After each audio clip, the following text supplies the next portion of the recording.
Hello students, welcome to RS Education. Now we will read chapter 11, The Earth and its Neighbors. Now we start. The sky. The sky is full of heavenly objects. आसमान पूर्णतः Divya object से भरा हुआ है. Some of them are brighter than other. उसमें से कुछ ज़्यादा चमकीला है दूसरे से. The tiny specks of light that appear in the sky are called stars. आसमान में जो छोटे छोटे चमक है उसको स्टार कहा जाता है. The slow moving bright bodies are called planet. और जो स्लो मूविंग जो चमकीला है, जो धीरे धीरे मूव करता है, उसको प्लैनेट कहते हैं. Stars. A star is a huge ball of gases. Star Vishal gas का गोला है. It give out light and heat. इसमें से लाइट और हीट निकलते रहता है. मतलब इस गोले से प्रकाश और गर्मी निकलते रहता है. The sun is a star. Sun भी एक स्टार है. It is the star nearest to the earth. वह स्टार जो अर्थ के नज़दीक है, पृथ्वी के नज़दीक है. Some stars are smaller than the sun. उसमें से कुछ स्टार सन से छोटे हैं. Some are 1000 time bigger than it. और कुछ स्टार जो हजारों टाइम बड़ा है इससे. Stars shine for millions of year. Star मतलब मिलियन साल से, बहुत दिनों से चमकते रहता है. Many pattern of star are visible in the sky. कुछ स्टार मिलकर के जो आसमान में पैटर्न भी बनाते हैं. We call this pattern constellation. इस पैटर्न को कॉन्स्टलेशन कहा जाता है. आसमान में देखने पर तारों का कुछ झुंड होता है जो भिन्न भिन्न पैटर्न बनाता है. उस पैटर्न को कॉन्स्टलेशन कहा जाता है. The star we see in the night sky are only a part of a huge star cloud. जब हम लोग रात में जो आसमान में तारे देखते हैं तो वह सिर्फ स्टार मतलब बड़ा सा स्टार का क्लाउड होता है. This star cloud is called the milky way Galaxy which has billion of star. उस गैलेक्सी में जो मिल्की वे होता है, उस गैलेक्सी में बिलियंस ऑफ स्टार है, बहुत सारे स्टार है. Milky Way is a spiral shaped galaxy. There are billions of galaxy in the universe. हमारे ब्रह्मांड में भी बहुत सारे गैलेक्सी है. इस प्रकार के गैलेक्सी हमारे ब्रह्मांड में बहुत सारे हैं. We can imagine how big our universe. इससे हम लोग इमेज कर सकते हैं, अनुमान लगा सकते हैं, कल्पना कर सकते हैं कि हमारे यूनिवर्स कितने बड़े हैं. Planets. The earth on which we live is a planet. जहाँ पे हम लोग रहते हैं अर्थ में, वो अर्थ एक प्लैनेट है, ग्रह है. It does not have light और heat it of it own. यह इसका मतलब अर्थ का जो लाइट है, हीट है, उसका अपना नहीं है. However, when the sun's light fall upon the earth, it shines. जो सूरज का लाइट चमकता है वही अर्थ पर आता है. मतलब अर्थ पर जो लाइट दिखता है वह सन का लाइट होता है. A planet is much smaller in size than a star. मतलब प्लैनेट बहुत छोटा है स्टार से. स्टार से प्लैनेट बहुत छोटा होता है. The earth is one of the 8 planet that move in their orbit around the sun. Earth भी 8 प्लैनेट में से एक है जो सन के चारों तरफ ऑर्बिट करता है, घूमता है. 5 have been known to man for a long time. They are Mercury, Venus, Mars, Jupiter and Saturn. तो इसमें से जो 8 प्लैनेट है, इसमें से बहुत दिनों तक हम लोग 5 ही प्लैनेट को जानते थे। उसमें मरकरी, वेनस, मार्स, जुपिटर और सैटर्न था। The other namely Uranus and Neptunes were discovered after the invention of the telescope. और जो यूरेनस, नेपच्यून, इसका खोज बाद में हुआ, जब टेलीस्कोप की खोज की गई तब ये दूसरा प्लैनेट का पता चला। After the invention of the telescope earlier we thought there were 9 planets. पहले हम 9 प्लैनेट होता था।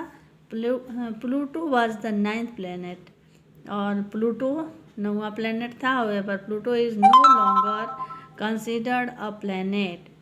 अब प्लूटो ज़्यादा दिन तक नहीं रह सका। It was called a dwarf planet in 2006 and then a Plutoid in June 2008. The planets were named after the gods and goddess of Greece and Rome. Planet का नाम देवी देवताओं के रूप में नाम से किया गया। यह ग्रीस और रोम के देवी देवताओं के नाम के रूप में रखा गया है। Mars for example was the Roman God of war. When you look at the stars, try to look for the planets among them. You can easily spot at least 2 or 3 of them. Mars look different from the others as it is reddish in color. Mars का colour और सभी planet से अलग दिखता है। इसका लाल रंग दिखता है। Mercury and Venus are seen in the morning and evening. Mercury को हम लोग शाम और सुबह में देखते हैं। और Venus is called the morning Venus और द इवनिंग स्टार। वेनस को भी मॉर्निंग या इवनिंग स्टार के रूप में स्टार कहा जाता है। Jupiter is bright and is the largest of all planet. Jupiter ज़्यादा चमकीला होता है और सारे प्लैनेट से बड़ा होता है। Saturn is not so bright, और सैटर्न ज़्यादा ब्राइट नहीं होता है। It has a system of ring around it. इसका सिस्टम मतलब रिंग जैसा गोल होता है। The planet that are further away can be seen only with the help of a telescope. Planet इतना दूरी पे है अर्थ से कि इसको हम लोग सिर्फ टेलीस्कोप की सहायता से देख सकते हैं। Satellite are a small heavenly bodies that revolve around planets. Satellite छोटा हेवनली बॉडी होता है जो प्लैनेट के चारों तरफ घूमता है। Some planets have their own satellite. कुछ प्लैनेट के अपना सैटेलाइट होता है। The moon is a natural satellite of the earth है, और मून अर्थ का नेचुरल प्राकृतिक सैटेलाइट होता है।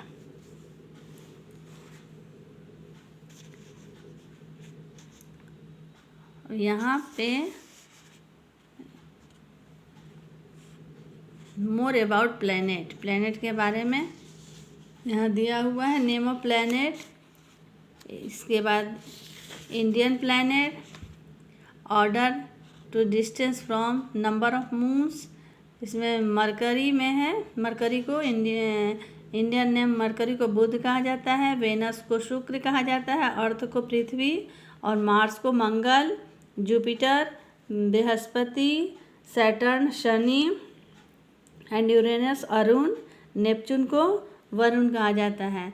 तो मरकरी फर्स्ट हो गया, Venus second, earth third, Mars fourth, Jupiter fifth, Saturn six, Uranus seventh and Neptune eight. इसी प्रकार इसमें नंबर ऑफ मून, तो मरकरी में कोई मून नहीं होता है, वेनस में भी नहीं, अर्थ में 1 मून है, मार्स में 2, जुपिटर में 69 मून एंड सैटर्न में 62 और यूरेनस में 27 और नेपच्यून में 14 मून है। Next solar system.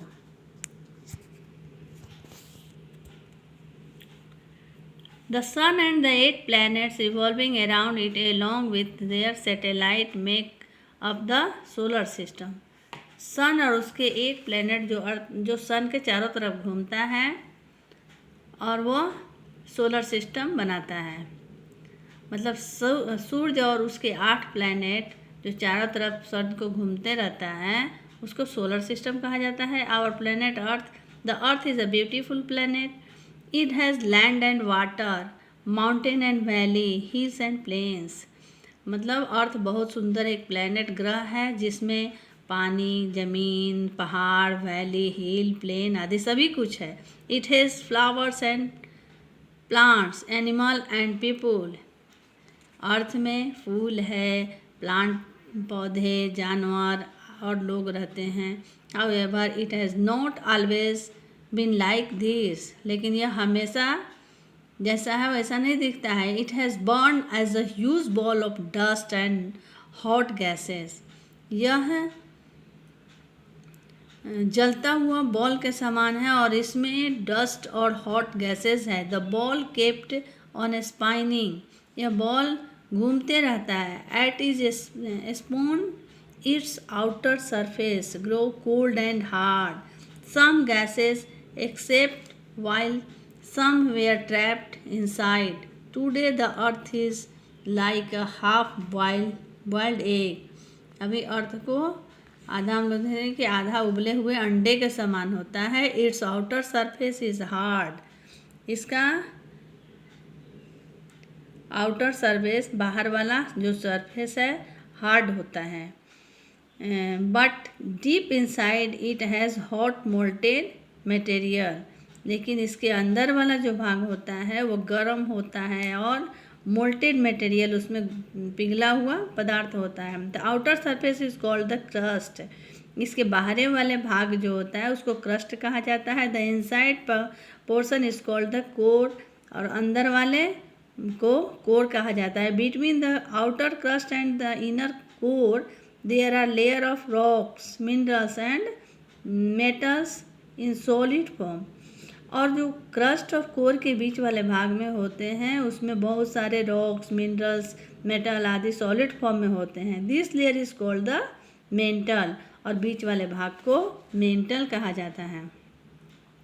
Today even after millions of year the core has an extremely high temperature and in under great pressure.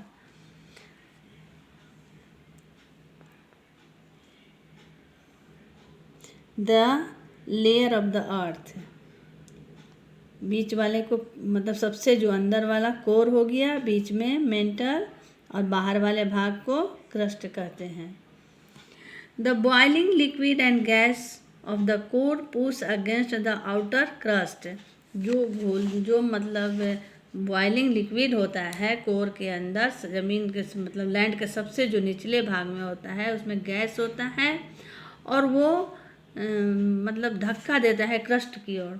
The weak sports of the earth crack open under this pressure, letting the hot boiling liquid and gas gush out. This is how a volcano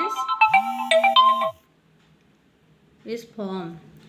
तो वही जो अंदर से फट करके जो ज्वालामुखी निकलता है उसको उसमें से जो जलते हुए लिक्विड निकलता है खोलते हुए, तो उसको वोल्केनो का रूप हो जाता है, मतलब ज्वालामुखी निकलता है। An active volcano is one which erupt regularly, जो एक्टिव वोल्केनो होता है वो हमेशा उसमें से निकलते रहता है lava. A dormant volcano is one which has not erupted for a long time. A volcano is said to be extinct if it has not erupted during recorded history. Movement of the earth.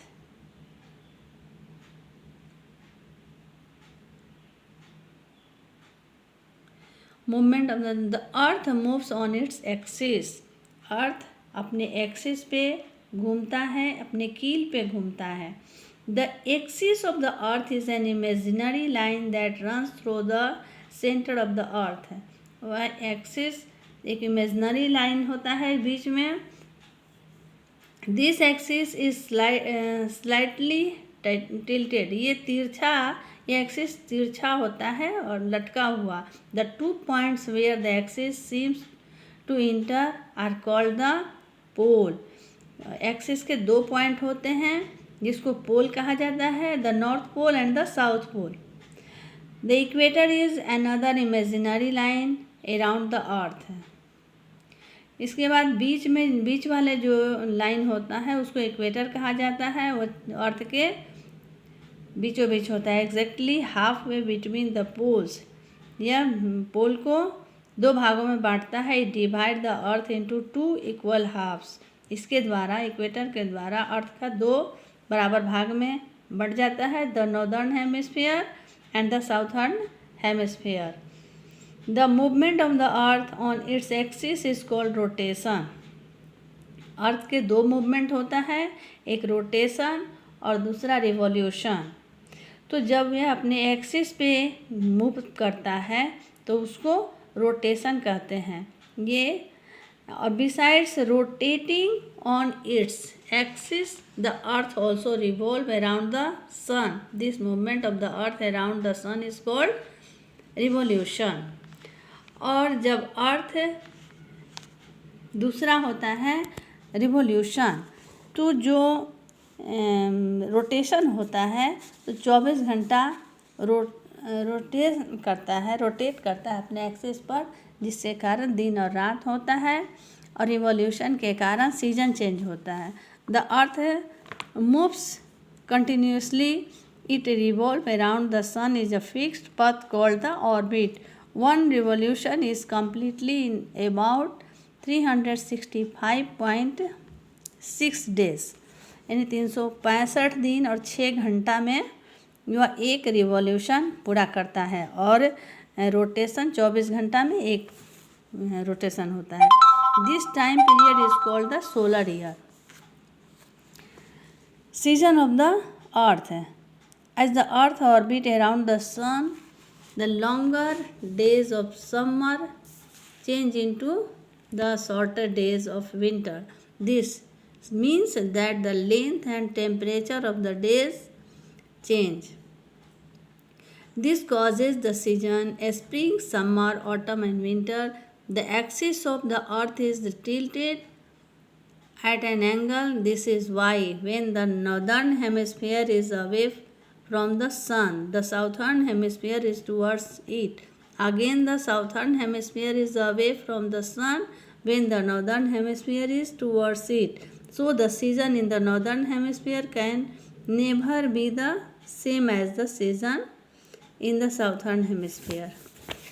तो सन के दूरी के कारण जब अर्थ का movement होकर के सन के नज़दीक अर्थ का भाग आता है, जो भाग उधर गर्मी पड़ने लगता है। और फिर मूवमेंट के कारण जब वो भाग दूर चला जाता है तो उस समय सीजन चेंज करके वहाँ ठंडा हो जाता है।